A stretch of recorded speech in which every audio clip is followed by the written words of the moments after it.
ကောင်းဆုံးအကယ်ဒမီကြောင့်အကျိုးရှိနေတဲ့အာဆင်နယ်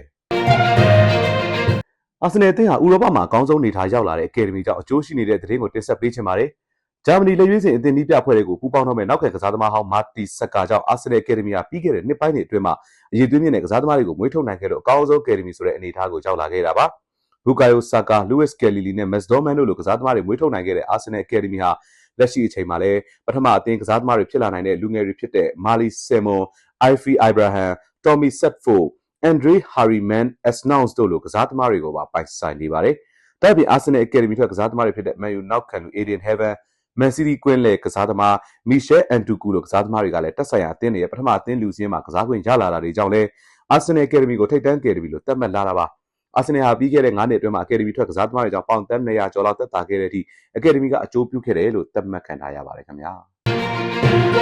။